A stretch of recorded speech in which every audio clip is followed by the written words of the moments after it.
नमस्कार मित्रों, आप सबका हमारे चैनल में स्वागत है। पंचतंत्र की श्रृंखला में आज यह तीसरा तंत्र है। तृतीय तंत्र काकोलुकीयम। दक्षिण देश के महिलारोप्य नाम का एक नगर था। नगर के पास एक बड़ा पीपल का वृक्ष था। उसके घने पत्तों के से ढकी शाखाओं पर पक्षियों के घोंसले बने थे। उन्हीं में से कुछ घोंसलों में कौवे के बहुत परिवार रहते थे। कौवे का राजा वायसराज मेघवर्ण भी वहीं रहता था। वहां उसने अपने दल के लिए एक बेवसा बना लिया था। उससे कुछ दूर पर्वत की गुफा में उल्लुओं का दल रहता था। इनका राजा अरिमर्दन था। दोनों में स्वाभाविक बैर था। अरिमर्दन हर रात पीपल के वृक्ष के चारों ओर चक्कर लगाता था। वहां कोई अकेला दुकेला कौवा मिल जाता तो उसे मार देता। इसी तरह एक एक करके उसने सैकड़ों कौवों को मार दिया था। तब मेघवर्ण ने अपने मंत्रियों को बुलाकर उनसे उलुकराज के प्रहारों से बचने का उपाय पूछा।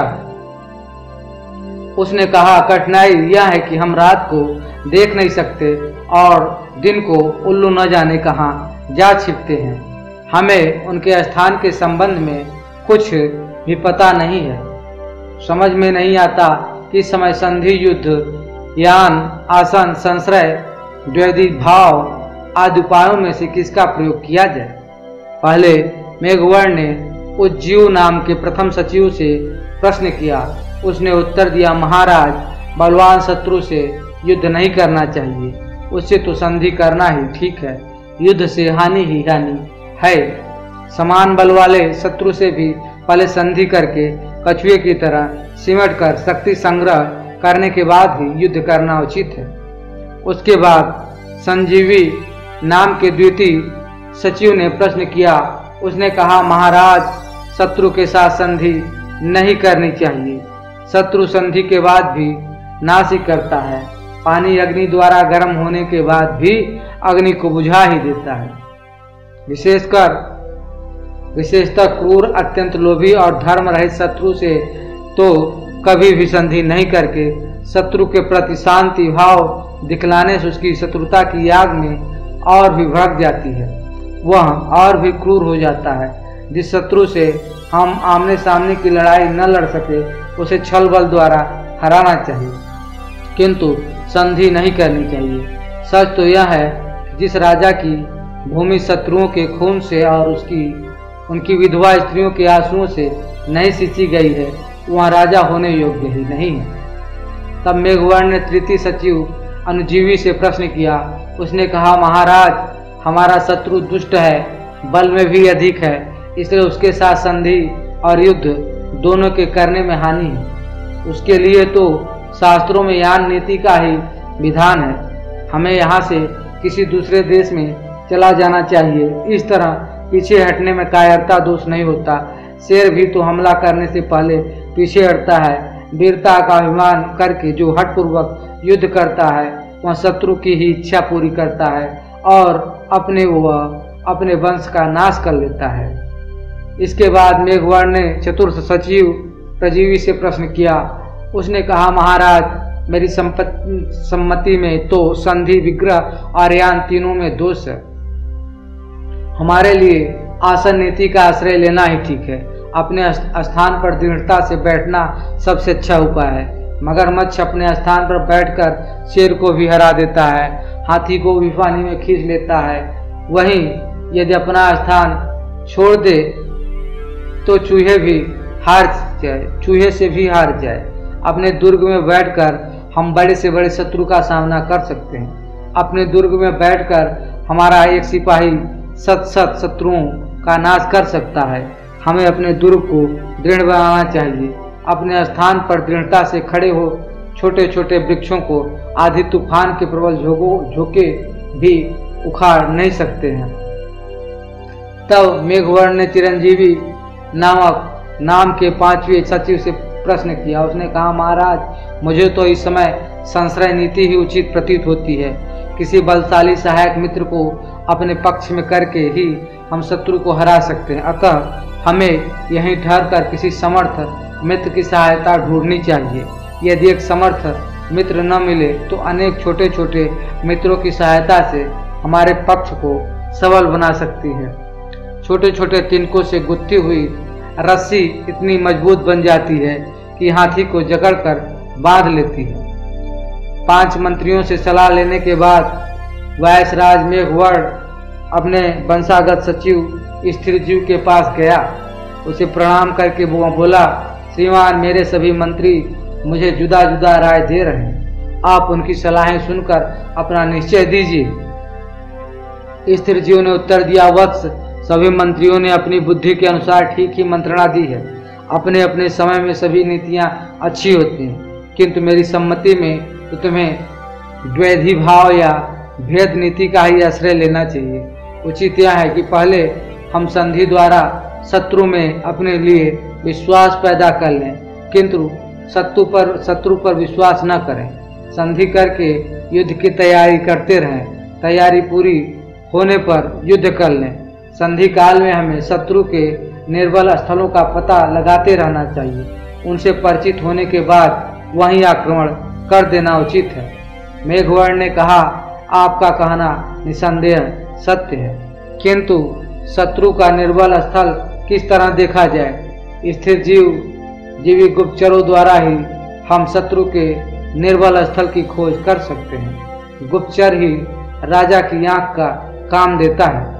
स्थिर जीव की बात सुनने के बाद मेघवर्ण ने पूछा, श्रीमान, यह तो बतलाइए कि कौओं और उल्लुओं का यह स्वाभाविक बैर किस कारण से है?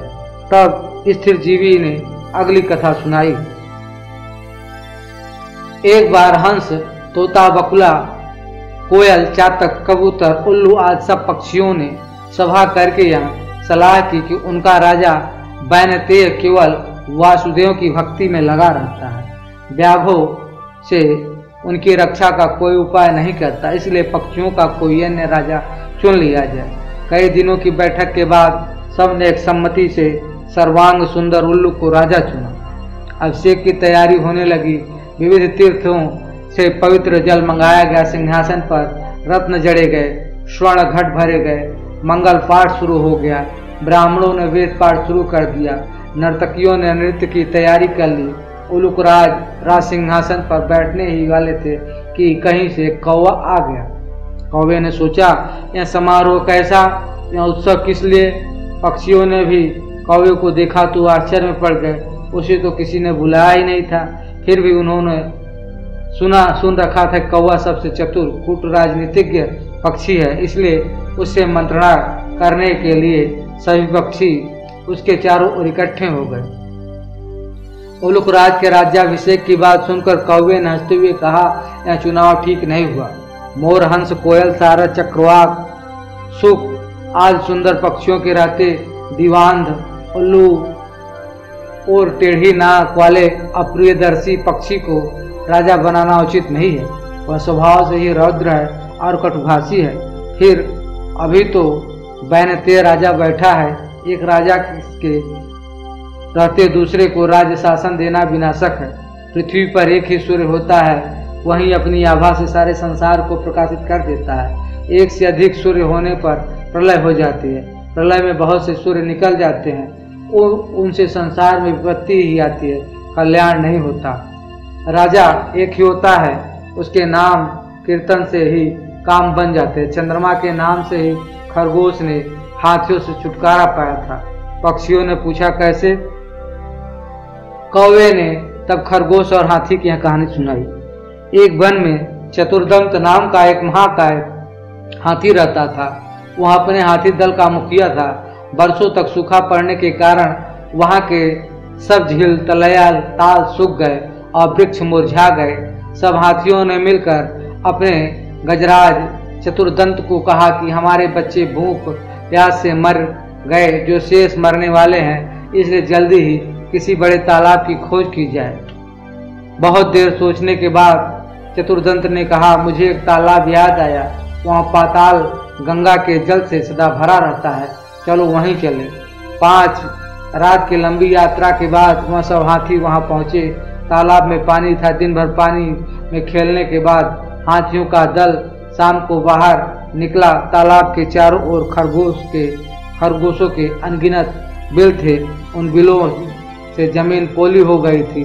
हाथियों के पैरों से वे सब बिल टूट फूट गए। बहुत से खरगोश भी हाथियों के पैरों से कुचले गए।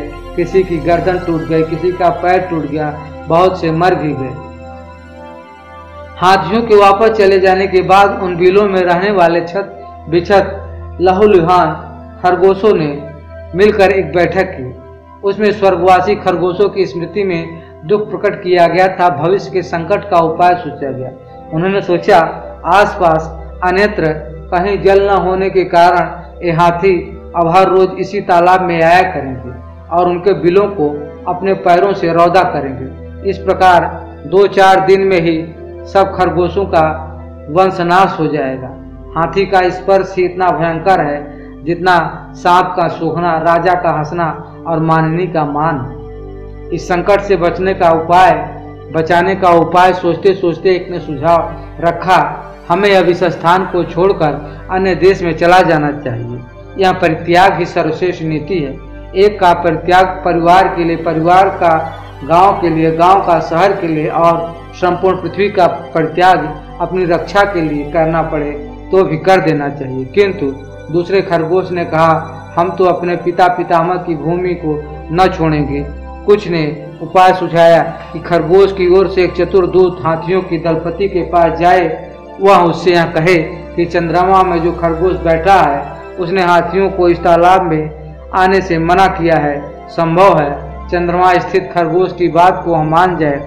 बहुत विचार के बाद लंबकर्ण नाम के खरगोश को दूत बनाकर हाथियों के पास भेजा गया। लंबकर्ण भी तालाब के रास्ते में कुछ टीले पर बैठ गया और जब हाथियों का झुंड वहां से आया तो वह बोला, यहाँ तालाब चाँद का अपना तालाब है, यहाँ मत आया करो, यहाँ मत आया। गजराज तू कौन? लंबवर्ण, मैं चाँद में रहने वाला खरगोश हूँ। भगवान चंद्र ने मुझे तुम्हारे पास यह कहने के लिए भेजा है कि इस तालाब में तुम मत आया करो। गजराज ने कहा, जिस भगवान चंद्र का तुम संदेश लाए हो वह इस समय कहाँ है? लंबकवर्ण, इस समय वह तालाब में है। कल तुमने खरगोशों के बिलों का नाश कर दिया था। आज वो खरगोशों की विनती सुनकर यहाँ आए हैं। उन्हीं ने मुझे तुम्हारे पास भेजा है। गजराज, ऐसा ही है तो मुझे उनके दर्शन करा दो, मैं उन्हें प्रणाम करके वापस चला जाऊंगा। लंबकर्ण अकेले गजराज को लेकर तालाब के किनारे पर ले गया। तालाब में चाँद की छाया पड़ रही थी। गजराज ने उसे ही चाँद समझकर प्रणाम किया और लौट पड़ा। उस दिन के बाद कभी हाथियों का दल तालाब के किनारे नहीं आया। कहानी समाप्त होने के बाद कौवे ने फिर कहा, यह तुम उल्लू जैसे नीच, आलसी, कायर, व्यसनी और पीठ पीछे कटुभाषी पक्षी को राजा बनाओगे तो सस कपिंजल की तरह नष्ट हो जाओगे। पक्षियों ने पूछा, कैसे?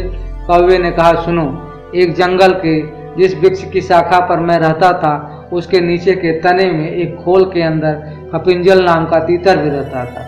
शाम को हम दोनों में खूब बातें होती थी। हम एक दूसरे को दिन भर के अनुभव सुनाते थे और पुराणों की कथाएं कहते थे। एक दिन वह तीतर अपने साथियों के साथ बहुत दूर के खेत में धान की नई नई कपोले खाने चला गया। बहुत रात बीते भी जब वह नहीं आया तो मैं बहुत चिंतित होने लगा। मैंने सोचा किसी बधिक ने जाल में न बांध लिया हो या किसी जंगली बिल्ली ने न खा लिया हो। बहुत रात बीतने के बाद वह वृक्ष के खाली पड़े खोल में शीघ्र गो नाम का खरगोश घुस आया। मैं भी तीतर के वियोग में इतना दुखी था कि उसे रोका नहीं। दूसरे दिन कपिंजल अचानक ही आ गया। धान की नई नई कोपले खाने के बाद वह खूब मोटा ताजा हो गया था। अपनी खोल में आने पर उसने देखा कि वहाँ एक खरगोश बैठा है। उसने खरगोश को अपनी जगह खाली करने को कहा। खरगोश भी तीखे स्वभाव का था। बोला, यह अब मेरा है, नहीं है ये अब तेरा नहीं है। वापी कूप, तालाब और वृक्ष के घरों का यही नियम है कि जो भी उनमें बसेरा कर ले उसका ही वह घर हो जाता है। घर का स्वामित्व केवल मनुष्यों के लिए होता है, पक्षियों के लिए गृह स्वामित्व का कोई विधान नहीं है। झगड़ा बढ़ता गया। अंत में करपी जल ने किसी भी तीसरे पंच की इसका निर्णय करने की बात कही। उनकी लड़ाई और समझौते की बातचीत को एक जंगली बिल्ली सुन रही थी। उसने सोचा, मैं ही पंच बन जाऊं तो कितना अच्छा है, दोनों को मार कर खाने का अवसर मिल जाए। यहाँ सोच।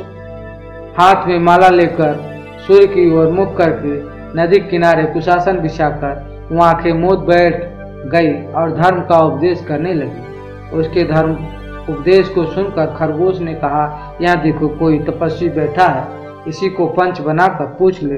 तीतर बिल्ली को देखकर डर गया, दूर से बोला, मुनिवर तुम हमारे झगड़े का निपटारा कर दो, जिसका पक्ष धर्म विरुद्ध होगा उसे तुम खा लेना। यहाँ सुन। बिल्ली ने आँख खोली और कहा, राम राम, ऐसा न कहो, मैंने हिंसा का नारकीय मार्ग छोड़ दिया।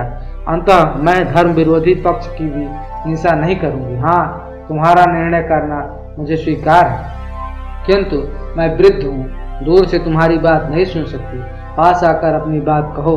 बिल्ली की बात पर दोनों को विश्वास हो गया। दोनों ने उसे पंच मान लिया और उसके पास गए। उसने भी झपट्टा मारकर दोनों को एक साथ ही पंजों में दबोच लिया। इसी कारण मैं कहता हूँ कि नीच और व्यसनी को राजा बनाओगे तो तुम सब नष्ट हो जाओगे। इस दीवान उल्लू को राजा बनाओगे तो वह भी रात के अंधेरे में तुम्हारा नाश कर देगा। कौवे की बात सुनकर सब पक्षी उल्लू को राज मुकुट पहनाए बिना चले गए। केवल अभिषेक की प्रतीक्षा करता हुआ उल्लू, उसकी मित्र कृकालिका और कौवा रह गए। उल्लू ने पूछा, मेरा अभिषेक क्यों नहीं हुआ? कृकालिका ने कहा, मित्र, एक कौवे ने आकर रंग में भंग कर दिया। शेष सब पक्षी उड़कर चले गए, केवल वह कौवा ही यहाँ बैठा।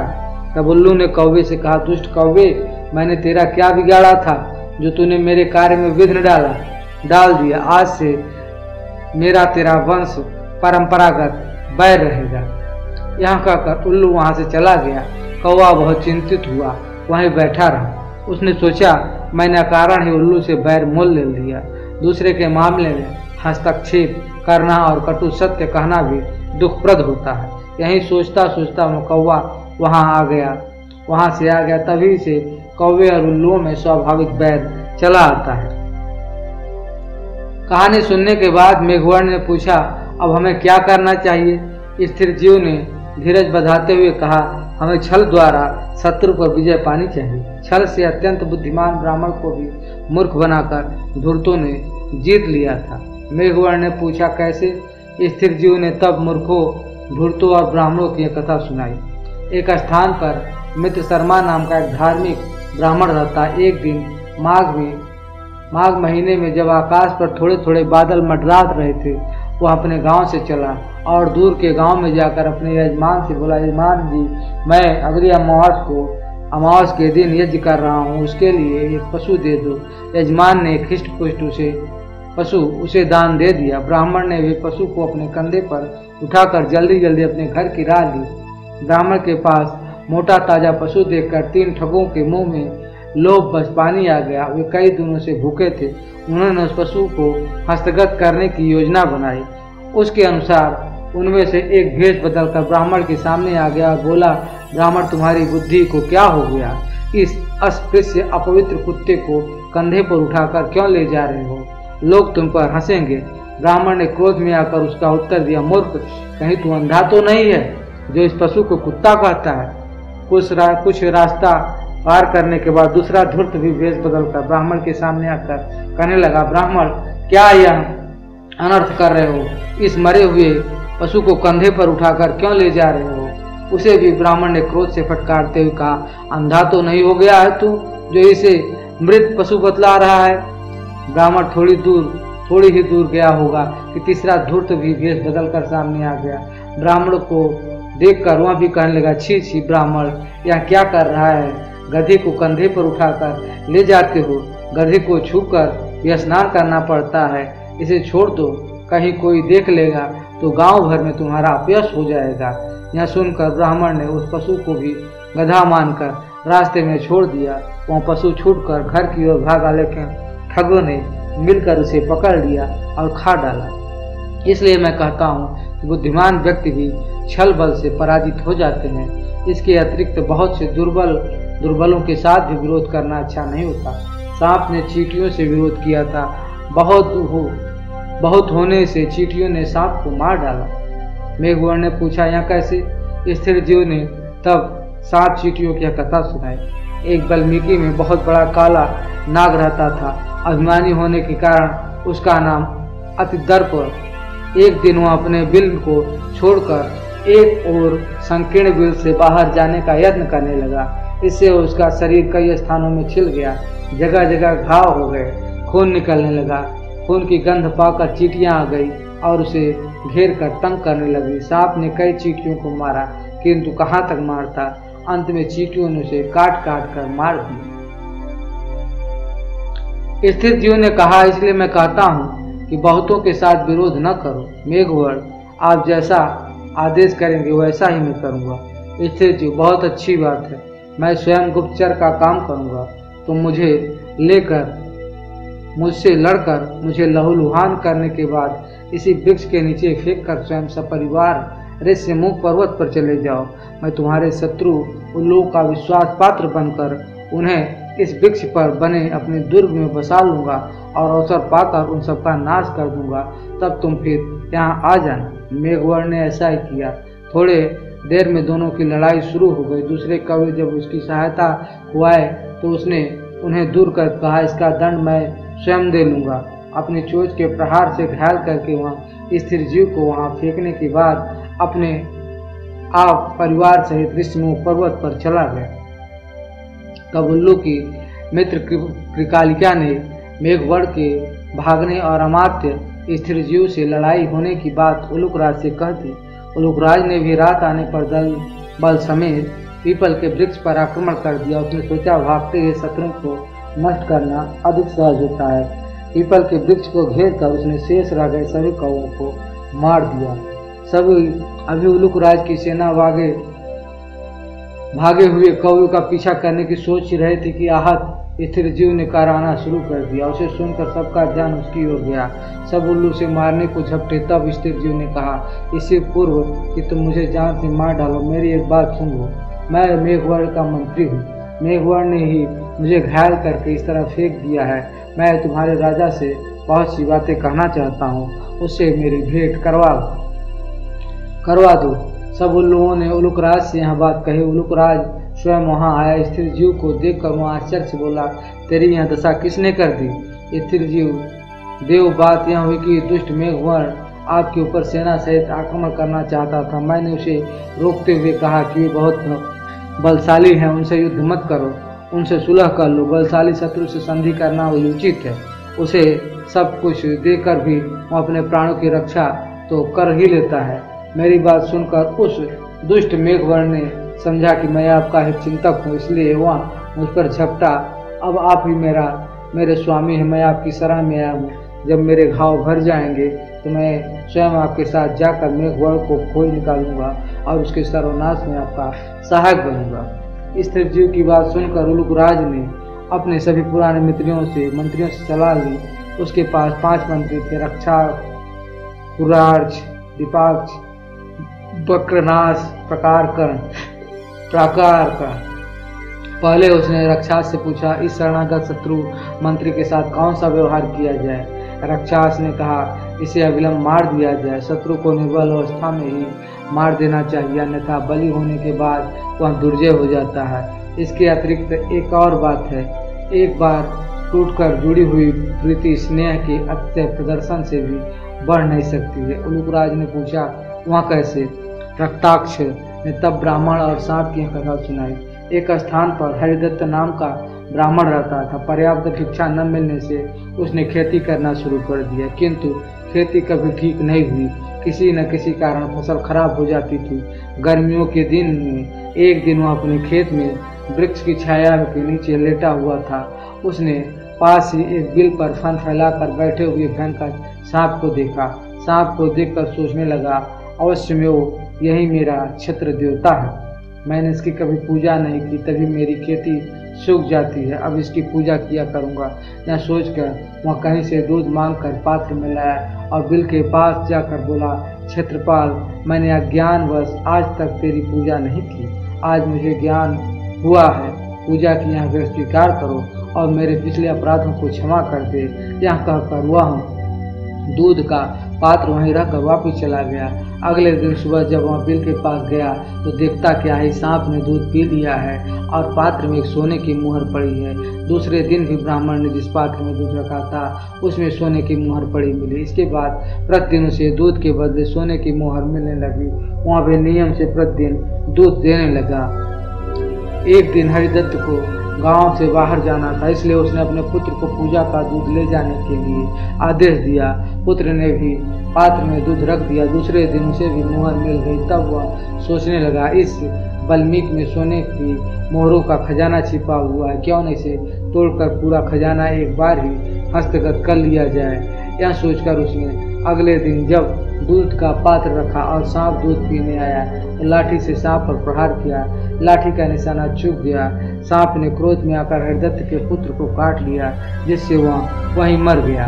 दूसरे दिन जब हरिदत्त वापिस आया तो स्वजनों से पुत्र मृत्यु का सब वृत्तांत सुनकर पुत्र ने अपने किए का फल पाया। जो व्यक्ति अपनी शरण में आए जीवों पर दया नहीं करते, उनके बने बनाए काम भी बिगड़ जाते हैं। जैसे पद्मसर में हंसों का काम बिगड़ गया था। स्वजनों ने पूछा, कैसे? हरिदत्त ने तब हंसों की अगली कथा सुनाई। एक नगर में चित्ररथ नाम का एक राजा रहता था। उसके पास एक पद्मसर नाम का तालाब था। राजा के सिपाही उसकी रखवाली करते थे। तालाब में बहुत से स्वर्णमय हंस रहते थे। प्रति 6 महीने बाद अनेक सोने के पंख मिल जाते थे। कुछ दिन बाद वहाँ एक बहुत बड़ा स्वर्ण पक्षी आ गया। हंसों ने उस पक्षी से कहा कि तुम इस तालाब में मत रहो, हम इस तालाब में प्रति 6 मास बाद सोने का पंख देकर रहते हैं। मूल्य देकर हमने यह तालाब किराए पर ले रखा है। पक्षी ने हंसों की बात पर कान नहीं दिया। दोनों में संघर्ष चलता रहा।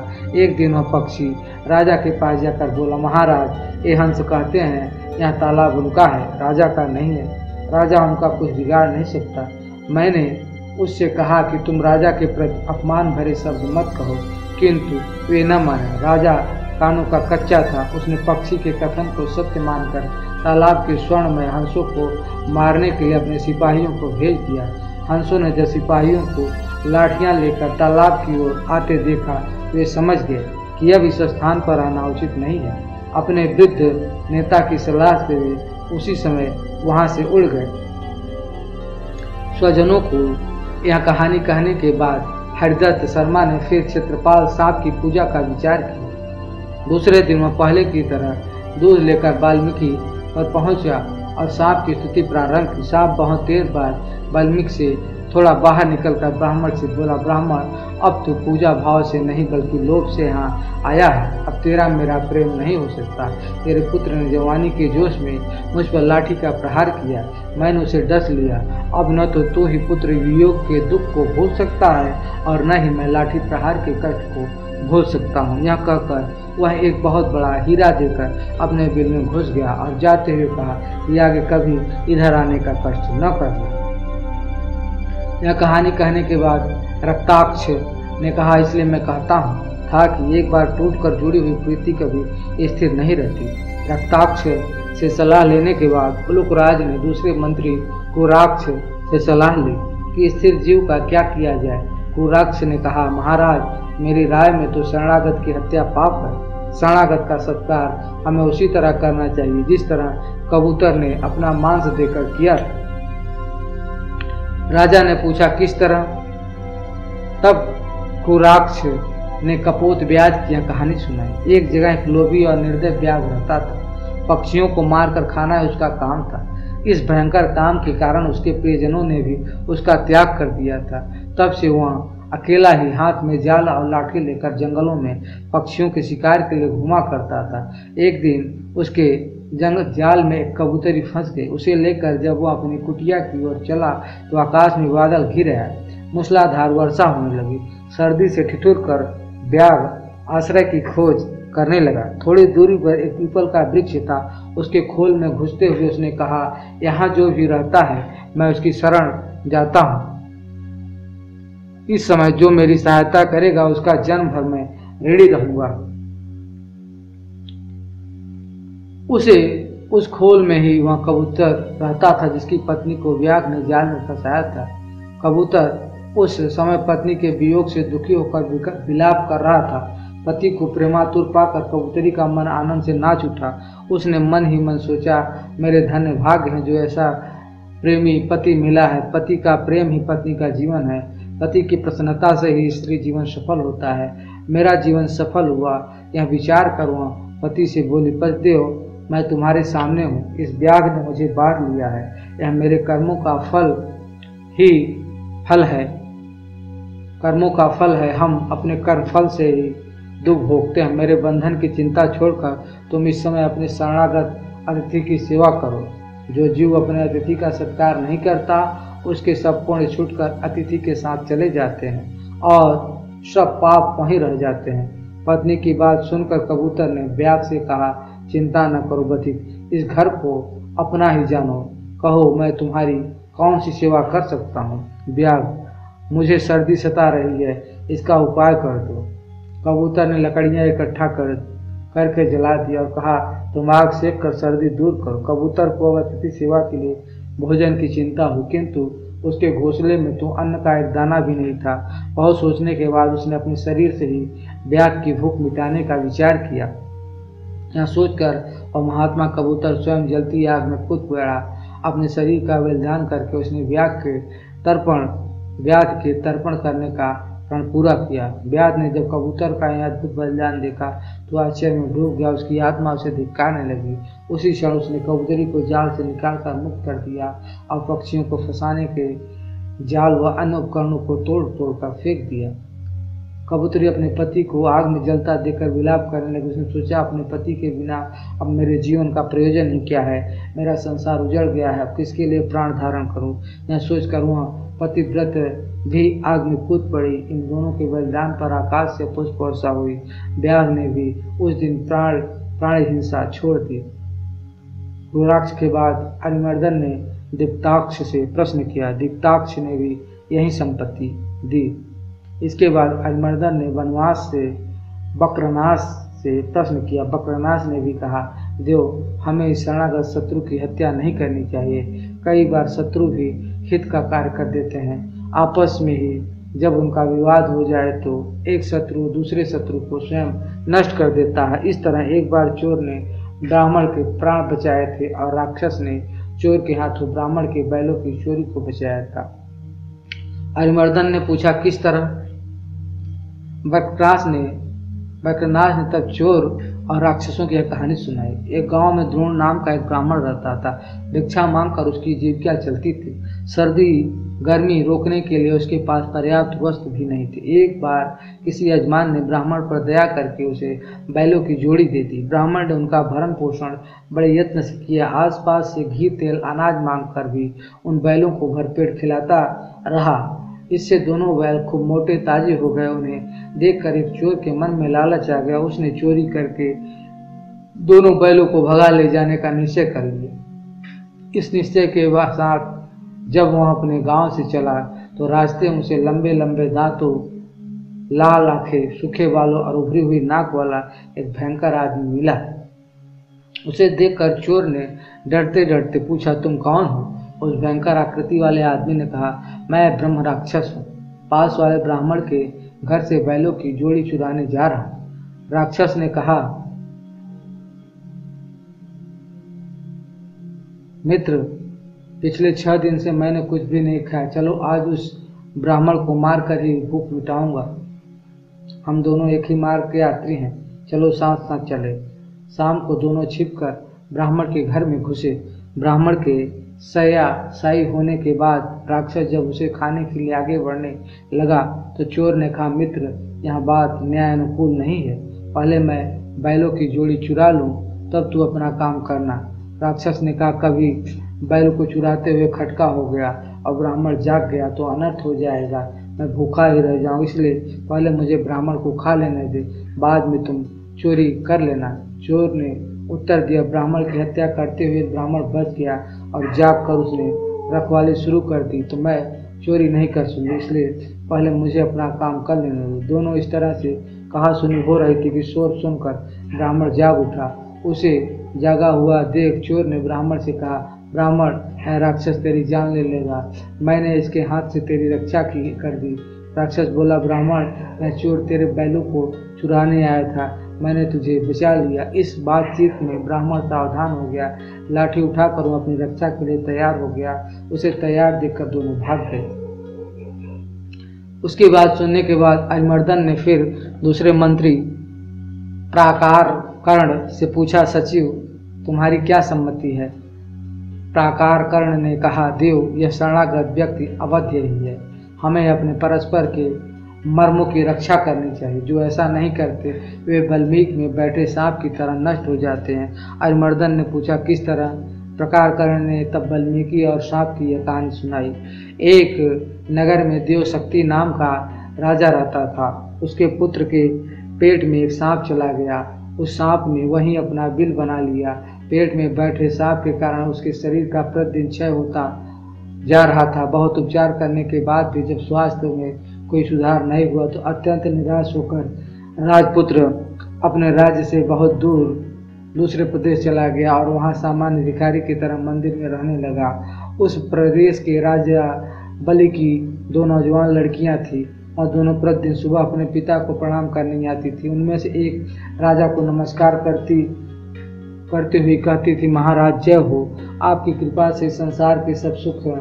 दूसरी कहती, महाराज ईश्वर आपके कर्मों का फल दे। दूसरे के वचन को सुनकर महाराज क्रोधित हो जाता था। एक दिन इसी क्रोधावेश में उसने मंत्री को बुलाकर आज्ञा दी, मंत्री इस कटु बोलने वाली लड़की को किसी गरीब परदेशी के हाथों में दे दो, जिससे यह अपने कर्मों का फल स्वयं चखे। मंत्रियों ने राजज्ञा से उस लड़की का विवाह मंदिर में सामान्य भिखारी की तरह ठहरे परदेशी राजपुत्र के साथ कर दिया। राजकुमारी ने उसे ही अपना पति मानकर सेवा की। दोनों ने उस देश को छोड़ दिया। थोड़ी दूर जाने पर वे तालाब के किनारे ठहरे। वहां राजपुत्र को छोड़कर उसकी पत्नी पास के गांव से घी, तेल, अन्न आदि सौदा लेने गई। सौदा लेकर जब वो वापिस आ रही तब उसने देखा कि उसका पति तालाब से कुछ दूरी पर एक सांप के बिल के पास सो रहा है। उसके मुख से एक फनियल सांप बाहर निकलकर हवा खा रहा था। एक दूसरा सांप भी अपने बिल से निकलकर फन फैलाए वहीं बैठा था। दोनों में बातचीत हो रही थी। बिल वाला सांप पेट वाले सांप से कह रहा था, दुष्ट, तूने इतने सर्वांग सुंदर राजकुमार का जीवन क्यों नष्ट कर रहा है? पेट वाला सांप बोला, तू भी इस बिल में पड़े स्वर्ण कलश को दूषित कर रहा है। बिल वाला सांप बोला, तो क्या तू समझता है कि तुझे पेट से निकलने की दवा किसी को भी मालूम नहीं है? कोई व्यक्ति राजकुमार को उकाली हुई कांजी की राई पिलाकर तुझे मार सकता है। इस तरह दोनों ने एक दूसरे का भेद खोल दिया। राजकन्या ने दोनों की बात सुन ली। उसने उनकी बताई विधियों से दोनों का नाश कर दिया। उसका पति भी निरोग हो गया और बिल में से स्वर्ण भरा कलश पाकर गरीबी भी दूर हो गई। तब दोनों अपने देश को चल दिए। राजपुत्र के माता पिता दोनों ने उनका स्वागत किया। अरिमर्दन ने भी प्रकार कर्ण की बात का समर्थन करते हुए यही निश्चय किया कि स्थिर जीव की हत्या न की जाए। तख्ताक्ष का उलूकराज के इस निश्चय से गहरा मतभेद था। वह स्थिर जीव की मृत्यु में ही उल्लुओं का हित देखता था। अतः उसने अपनी सम्मति प्रकट करते हुए अन्य मंत्रियों से कहा कि तुम अपनी मूर्खता से उल्लूक वंश का नाश कर दोगे। किंतु रक्ताक्ष की बात पर किसी ने ध्यान नहीं दिया। उलूकराज ने सैनिकों ने स्थिर जीव कौवे को शैया पर लिटाकर अपने पर्वतीय दुर्ग की ओर कूच कर दिया। दुर्ग के पास पहुंचकर स्थिर जीव ने उलूकराज से निवेदन किया, महाराज मुझ पर इतनी कृपा क्यों करते हैं? मैं इस योग्य नहीं हूँ। अच्छा हो आप मुझे जलती हुई आग में डाल दें। उलूकराज ने कहा, ऐसा क्यों कहते हो स्थिर जीव? स्वामी, आग में जलकर मेरे पापों का प्रायश्चित हो जाएगा। मैं चाहता हूँ कि मेरा वायसत्व आग में नष्ट हो जाए और मुझमें उल्कत्व आ जाए, तभी मैं उस पापी मेघवर्ण से बदला ले सकूंगा। रक्ताक्ष स्थिर जीव की इस पाखंड भरी चालों में खूब समझ रहा था। उसने कहा, स्थिर जीव तू बड़ा चतुर और कुटिल है। मैं जानता हूँ कि उल्लू बनकर भी तू कौवों का ही सोचेगा। तुझे भी उसी चूहिया की तरह अपने वस्त्र में से प्रेम है जिसने सूर्य, चंद्र, वायु, पर्वत आदि वरों को छोड़कर एक चूहे का ही वरण किया था। मंत्री ने रक्ताक्ष से पूछा, वह किस तरह? रक्ताक्ष ने तब चूहिया का स्वयंवर की कथा सुनाई। गंगा नदी के किनारे तपस्वियों का आश्रम था। वहाँ यागुलक नाम के एक मुनि रहते थे। मुनिवर एक नदी के किनारे जल लेकर आचमन कर रहे थे। पानी से भरी हथेली में ऊपर से एक चूहिया गिर गई। उस चूहिया को आकाश में बाज लिए जा रहा था। उसके पंजे से छूटकर वह नीचे गिर गई थी। मुनि ने उसे पीपल के पत्ते पर रखा और फिर से गंगा जल में स्नान किया। चूहिया में अभी प्राण शेष थे। उसे मुनि ने अपने प्रताप से कन्या का रूप दे दिया और अपने आश्रम में ले आया। मुनि पत्नी को कन्या अर्पित करते हुए मुनि ने कहा, इसे अपनी ही लड़की तू की तरह पालना। उनके अपनी कोई संतान नहीं थी, इसलिए मुनि पत्नी ने उसका लालन पालन बड़े प्रेम से किया। 12 वर्ष तक वह उनके आश्रम में पलती रही। जब विवाह की योग्य अवस्था हो गई तो पत्नी ने मुनि से कहा, नाथ अपनी कन्या विवाह योग्य हो गई है, इसके विवाह का प्रबंध कीजिए। मुनि ने कहा, मैं अभी आदित्य को बुलाकर इसे उसके हाथ सौंप देता हूँ। यदि इसे स्वीकार होगा तो इसके साथ विवाह कर लेंगे, अन्यथा नहीं। मुनि ने यह त्रिलोकी का प्रकाश देने वाले सूर्य प्रतिरूप से स्वीकार है। पुत्री ने उत्तर दिया, तात यह तो आग जैसा गर्म, मुझे स्वीकार नहीं, इससे अच्छा कोई वर बुलाइए। मुनि ने सूर्य से पूछा कि वह अपने से अच्छा कोई वर बतलाए। सूर्य ने कहा, मुझसे अच्छे मेघ हैं जो मुझे ढककर छिपा लेते हैं।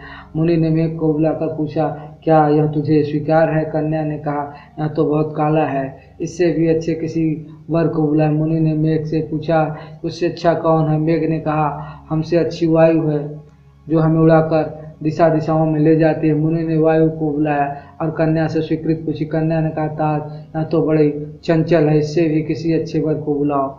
मुनि ने वायु से पूछा, उससे अच्छा कौन है? वायु ने कहा, मुझसे अच्छा पर्वत है जो बड़ी से बड़ी आंधी में भी स्थिर रहता। मुनि ने पर्वत को बुलाया तो कन्या ने कहा, तात यह तो बड़ा कठोर और गंभीर है, इससे अधिक अच्छा कोई वर बुलाओ। मुनि ने पर्वत से कहा, अब अपने से अच्छा कोई वर मुझे सुझाए। तब पर्वत ने कहा, मुझसे अच्छा चूहा है जो मुझे तोड़कर अपना बिल बना लेता है। मुनि ने तब चूहे को बुलाया और कन्या से कहा, पुत्री यह मूषकराज तुझे स्वीकार हो तो इसे विवाह कर ले। मुनि कन्या ने मूषकराज को बड़े ध्यान से देखा। उसके साथ उस विलक्षण अपनापन अनुभव हो रहा था। प्रथम दृष्टि में ही वह उस पर मुग्ध हो गई और बोली, मुझे मुस्किया बनाकर मूषकराज के साथ सौंप दीजिए। मुनि ने अपने तपोबल से उसे फिर चूहिया बना दिया और चूहे के साथ उसका विवाह कर दिया। रक्ताक्ष द्वारा यह कहानी सुनने के बाद उलूकराज के सैनिक स्थिरजीव को अपने दुर्ग में ले गए।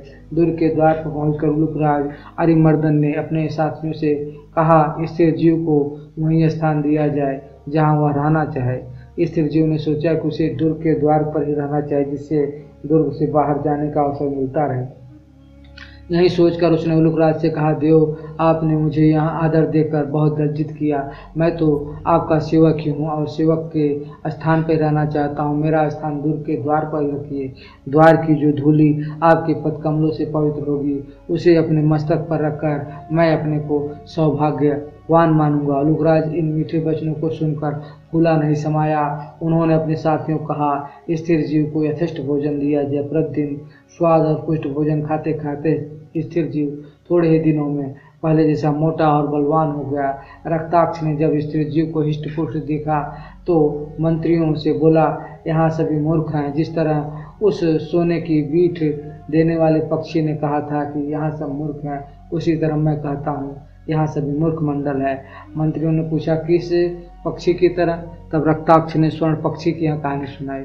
एक पर्वतीय प्रदेश पर महाकाय वृक्ष पर सिंधुक नाम का एक पक्षी रहता था। उसकी विष्ठा में स्वर्ण कण होते थे। एक दिन एक व्याघ्र उधर से गुजर रहा था। व्याघ्र ने उसकी विष्ठा पर स्वर्णमयी होने का ज्ञान नहीं था। इससे संभव था कि व्याघ्र उसकी उपेक्षा करके आगे निकल जाता, किंतु मूर्ख सिंधु पक्षी ने वृक्ष के ऊपर से व्याघ्र के सामने ही स्वर्ण कण पूर्ण विष्ठा कर दी। उसे देखकर व्याघ्र ने वृक्ष पर जाल फैला दिया और स्वर्ण के लोभ से उसे पकड़ लिया। उसे पकड़कर व्याघ्र अपने घर ले आया, वहां उसे पिंजरे में रख लिया। लेकिन दूसरे ही दिन उसे यह डर सताने लगा, कहीं कोई आदमी पक्षी की विष्ठा के स्वर्ण में होने की बात राजा को बता देगा तो उसे राजा के सम्मुख दरबार में पेश होना होगा। संभव है राजा उसे दंड भी दे दे। इस भय से उसने स्वयं राजा के सामने पक्षी को पेश कर दिया। राजा ने पक्षी को पूरी सावधानी के साथ रखने की आज्ञा निकाल दिए। किंतु राजा के मंत्री ने राजा को सलाह दी कि इस व्याग की मूर्खता पूर्ण बात पर विश्वास करके उपहास का पात्र न बनो। कभी कोई पक्षी भी स्वर्णमयी विष्ठा दे सकता है, इसे छोड़ दीजिए। राजा ने मंत्री की सलाह मानकर उसे छोड़ दिया। जाते हुए वहाँ राज्य के प्रवेश द्वार पर बैठकर फिर स्वर्णमय विष्ठा कर गया और जाते जाते कहता गया, पूर्वं तावदहं मूर्खो द्वितीयं पाशबंधकः ततो राजा च मंत्री च सर्वैव मूर्खमंडलम। अर्थात पहले तो मैं ही मूर्ख था जिसने व्याग के सामने विष्ठा की, फिर व्याग ने मूर्खता दिखलाई जो व्यर्थ ही मुझे राजा के सामने ले गया। उसके बाद राजा और मंत्री भी मूर्खों के सरताज निकले। इस राज्य में सब मूर्ख मंडल ही एकत्रित हुआ है। रक्ताक्ष द्वारा कहानी सुनने के बाद भी मंत्रियों ने अपनी मूर्खता भरे व्यवहार में परिवर्तन नहीं किया। पहले की तरह ही वे स्थिर जीव को अन्न मांस खिला पिलाकर मोटा करते थे। रक्तांश ने यह देखकर अपने पक्ष के साथियों से कहा कि अब यहाँ हमें नहीं ठहरना चाहिए, हमें किसी दूसरे पर्वत की कंदरा में अपना दुर्ग बना लेंगे। हमें उस बुद्धिमान गीदड़ की तरह आने वाले संकट को देख लेना चाहिए और देखकर अपनी गुफा को छोड़ देना चाहिए, जिसने शेर के डर से अपना घर छोड़ दिया था। उसके साथियों ने पूछा, किस गीदड़ की तरह? रक्ताक्ष ने तब शेर और गीदड़ की वह कहानी सुनाई जिसमें गुफा बोली थी। एक जंगल में नखर नाम का शेर रहता था। एक बार इधर उधर बहुत दौड़ धूप करने के बाद उसके हाथ कोई शिकार नहीं आया। भूख प्यास से उसका गला सूख रहा था। शाम होने पर उसे एक गुफा दिखाई दी। वह गुफा के अंदर घुस गया और सोचने लगा, रात के समय रहने के लिए इस गुफा में कोई जानवर अवश्य आएगा, उसे मारकर भूख मिटाऊंगा, तब तक इस गुफा में ही छिप कर बैठता हूँ। इस बीच गुफा का आदिवासी दधिपुच्छ नाम का गीदड़ वहां आ गया। उसने देखा गुफा के बाहर शेर के पदचिन्हों की पंक्ति है। पदचिन्ह गुफा के अंदर तो गए थे लेकिन बाहर नहीं आए थे। गीदड़ ने सोचा, मेरी गुफा में कोई शेर गया अवश्य, लेकिन वह बाहर आया या नहीं इसका पता कैसे लगाया जाए। अंत में उसे एक उपाय सूझ गया। गुफा के द्वार पर बैठकर वह किसी को संबोधन करके पुकारने लगा, मित्र आ गया हूँ, तूने मुझे वचन दिया था मैं आऊँगा तो मुझसे बात करेगा, अब तुम चुप क्यों हो? गीदड़ की पुकार सुनकर शेर ने सोचा, शायद यह गुफा गीदड़ के आने पर खुद बोलती है और गीदड़ से बात करती है, जो आज मेरे डर से चुप है, इसकी चुप्पी से गीदड़ को मेरे यहाँ होने का संदेह हो जाएगा, इसलिए मैं स्वयं बोलकर गीदड़ को जवाब देता हूँ। यह सोचकर शेर स्वयं गर्ज उठा। शेर की गर्जना सुनकर गुफा भयंकर आवाज से गूंज उठी। गुफा से दूर के जानवर भी डर के इधर उधर भागने लगे। गीदड़ भी गुफा के अंदर से आती शेर की आवाज़ सुनकर वहां से भाग गया। अपनी मूर्खता से शेर ने स्वयं ही उस गीदड़ को भगा दिया जिसे पास लाकर वह खाना चाहता था। उसने यह न सोचा कि गुफा कभी बोल नहीं सकती और गुफा का बोल सुनकर गीदड़ का संदेह पक्का हो गया। रक्ताक्ष ने उक्त कहानी कहने के बाद अपने साथियों से कहा कि ऐसे मूर्ख समुदाय में रहना विपत्ति को पास बुलाना है। उसी दिन परिवार समेत रक्ताक्ष वहां से दूर किसी पर्वत कंदरा में चला गया। रक्ताक्ष के विदा होने पर स्थिर जीव बहुत प्रसन्न होकर सोचने लगा, यह अच्छा ही हुआ कि रक्ताक्ष चला गया। इन मूर्ख मंत्रियों में अकेला वही चतुर और दूरदर्शी था। रक्ताक्ष के जाने के बाद स्थिर जीव ने उस उल्लुओं के नाश की तैयारी पूरे जोर से शुरू कर दी। छोटी छोटी लकड़ियां चुनकर वह पर्वत की गुफा के चारों ओर छिटकने लगा। जब पर्याप्त लकड़ियां एकत्रित हो गई तो एक दिन सूर्य के प्रकाश में उल्लुओं के अंधे होने के बाद अपने पहले मित्र राजा मेघवर्ण के पास गया और बोला, मित्र, मैंने शत्रु को जलाकर भस्म देने की पूरी योजना तैयार कर ली है। तुम भी अपने चोंच में से एक एक जलती लकड़ी लेकर उल्का राज के दुर्ग के चारों ओर फैला दो। दुर्ग जलकर राख हो जाएगा, शत्रु दल अपने ही घर में जलकर नष्ट हो जाएगा। यह बात सुनकर मेघवर्ण बहुत प्रसन्न हुआ। उसने स्त्रीजीव से कहा, महाराज कुशल क्षेम से तो रहें, बहुत दिनों के बाद आपके दर्शन हुए। स्त्रीजीव ने कहा, वत्स, यहाँ समय बात करने का नहीं। यदि किसी शत्रु ने वहां जाकर मेरे यहाँ आने की सूचना दे दी तो बना बनाया खेल बिगड़ जाएगा। शत्रु कहीं दूसरी जगह भाग जाएगा। जो काम शीघ्रता से करने योग्य है उसमें विलंब नहीं करना चाहिए। शत्रु कुल का नाश करके फिर शांति से बैठकर बातें करेंगे। मेघवर्ण ने भी यह बात मान ली। कौवे सब अपनी चोंच में एक एक जलती हुई लकड़ी लेकर शत्रु दुर्ग की ओर चल पड़े और वहां जाकर लकड़ियां दुर्ग के चारों ओर फैला दी। उल्लुओं के घर जल जल कर राख हो गए और सारे उल्लू अंदर ही अंदर तड़प कर मर गए।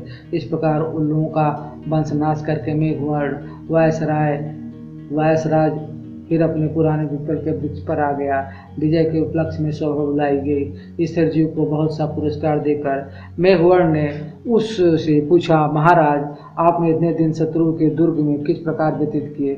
शत्रु के बीच रहना तो बड़ा संकटापन्न है, हर समय प्राण गले में अटके रहते हैं। स्थिरजीव ने उत्तर दिया, तुम्हारी बात ठीक है, किंतु मैं तो आपका सेवक हूँ। सेवक को अपनी तपश्चर्या के अंतिम फल का इतना विश्वास होता है कि वह क्षणिक कष्टों की चिंता नहीं करता।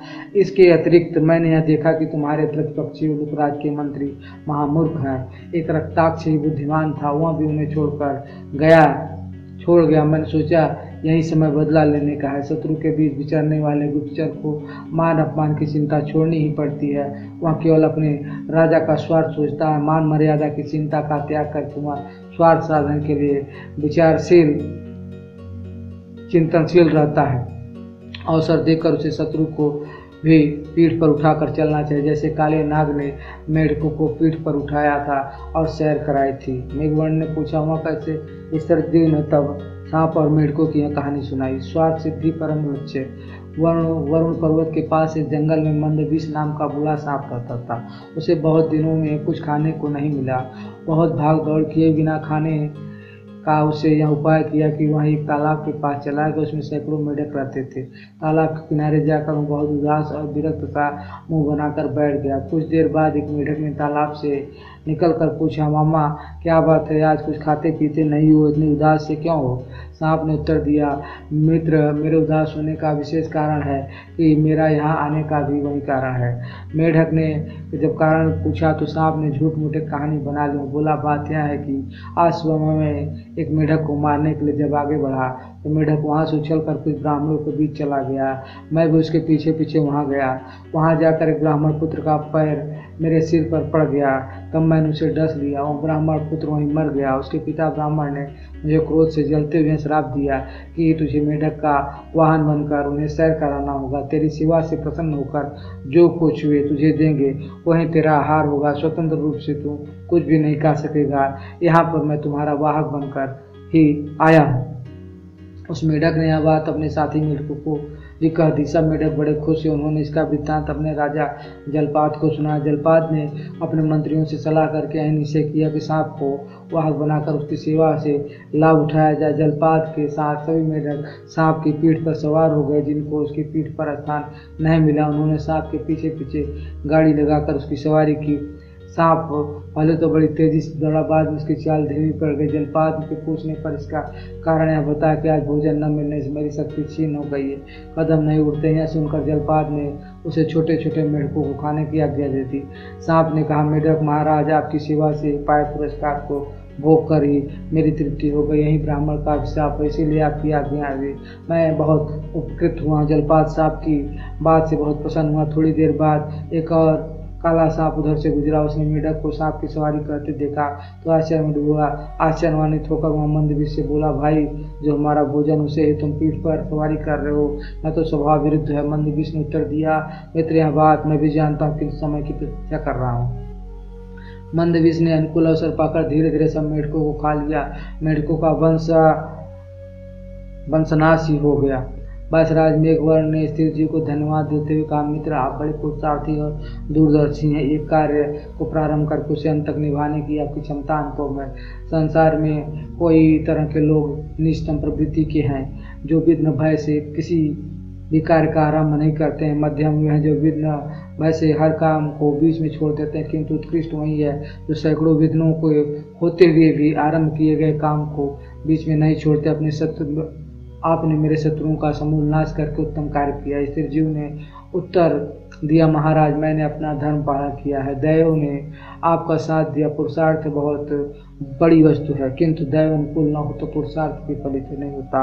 आपको अपना राज्य मिल गया, किंतु स्मरण रखिए, राज्य क्षण स्थायी होते हैं। बड़े बड़े विशाल राज्य क्षणों में बनते और मिटते रहते हैं। शाम के रंगीन बादलों की तरह उनकी आवा भी क्षणजीवी होती। इसलिए राज्य के मध्य में आकर अन्याय करना नहीं करना और न्याय से प्रजा का पालन करना। राजा प्रजा का स्वामी नहीं, सेवक होता है। इसके बाद ईश्वर जी की सहायता से मेघवर्ण बहुत वर्षों तक सुखपूर्वक राज्य करता रहा। इसी के साथ पंचतंत्र का यहाँ तृतीय अध्याय तृतीय तंत्र समाप्त हुआ। आशा करता हूँ कि आप लोगों को मेरा यह प्रयास पसंद आया होगा। आप हमारे चैनल को लाइक, सब्सक्राइब और शेयर। धन्यवाद।